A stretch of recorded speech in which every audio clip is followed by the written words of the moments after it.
Okay, video 167. Here it is. Excuse me. It's amazing how I start to cough or start to talk. I gotta clear my throat. Still working on my first cup of coffee.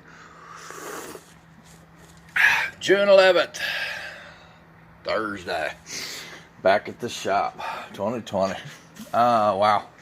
I got a slow start. I'm glad I got a slow start because sometimes you need to slow down and get things right.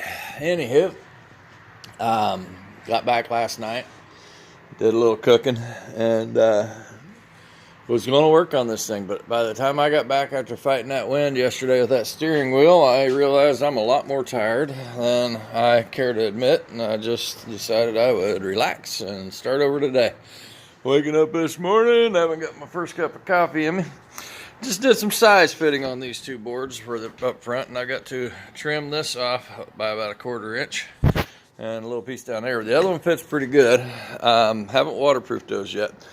Think what I want to say is the AdTech P14.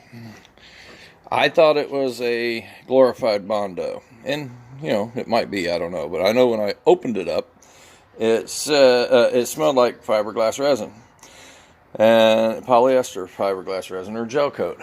And when I opened the box on delivery, I couldn't find the hardener, and I went looking for BPO hardener because that's what you use in Bondo. And I looked a little deeper in the box and learned that this is not BPO hardener, and that's not Bondo. And I watched a video on how to fairing in a boat by Boatworks Today, who went into this more in depth about how this is not Bondo, and you gotta squeeze these resin, mix that up too.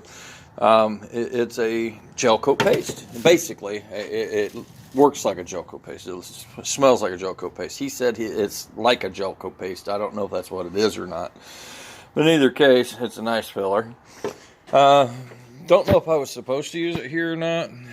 What he was saying was you could take it and, let me see if I can find you some here, and put it on a spatula. And like these little holes right here, you could really fill those in real good with a product like that. Don't know if I was supposed to use, I think he mentioned something about 1/4 inch thickness. And this whole boat is maybe a 1/2 inch thick at the most. So I don't think I'm over 1/4 inch thick here.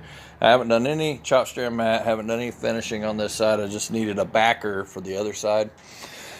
And, that's where we're at.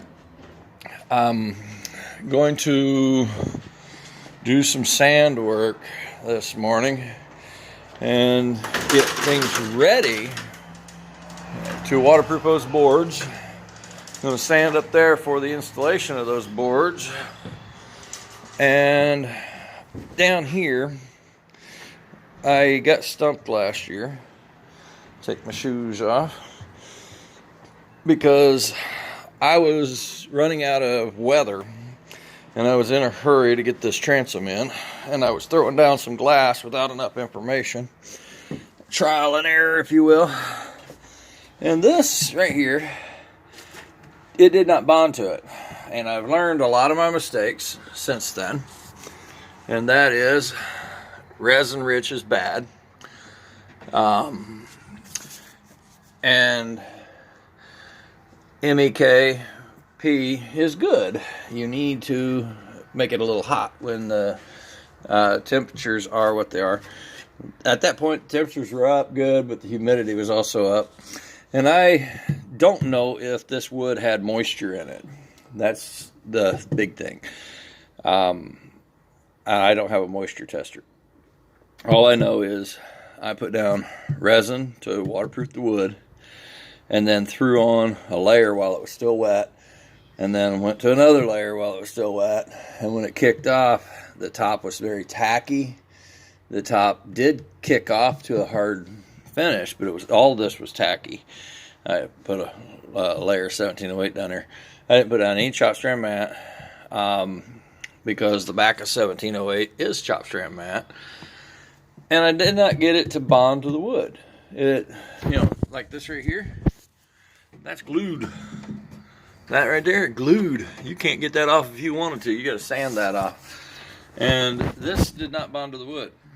So I stopped. And now I'm at the point where I want to start over. But I'm going to start over with sanding this, acetoning this, knowing that it was open for a year. Still not sure what the moisture level is in it. And then I'm going to put some fiberglass resin on it and let it kick all the way off. I'm not going to do anything else. And then I'll come back if it kicks all the way off, which I believe it will, because I'm going to do it with some hot MEKP, and I'm going to do it one layer at a time. Then I'll do some light sanding, some acetoning, and put a layer of chopped strand mat on it, and then let that kick all the way off. And hopefully those two will glue to the wood. That's what I want. And when that gets done, then I'll go into 1708, because then I'll have something to bite onto. I'll have some bite to it, and hopefully it'll all be right where it needs to be. This right here is wood that tells me there might have been some moisture behind that. It's still good solid wood, but I'm going to do some sanding there and see if I can brighten that up. This down here is a place I plan to use that filler that I am so fond of. I tried to do some things in these areas with 1708. This area here I think had some of that filler at one point, because I know I didn't do any of that work there. But I think I'm going to fill that full of filler on this side and go from there. But before I put down 1708, once I know I got some bite, before I put down 1708, I want to come back in on this side with some peanut butter and smooth this out so it isn't such a bend for the fiberglass. So hopefully it'll lay better. So I'm going to run a layer of peanut butter down through there too. But before I do all that, I want to get those boards out there ready to receive resin. Meaning I'm going to do some light sanding and some acetoning, have them set up on the table. So when this is what I got to do, and I have too much resin left over, I can go straight to that with the resin and not have so much waste. So that's the plan, Stan. I'm only going to work on this for a couple hours. I'm not sure how far I will get. And then I've got to go to South Dakota and pick up a mower that I bought. And, man, I tell you what, it's hard to stay in this shop, but sometimes that's what you got to do. Thanks, and have a great day.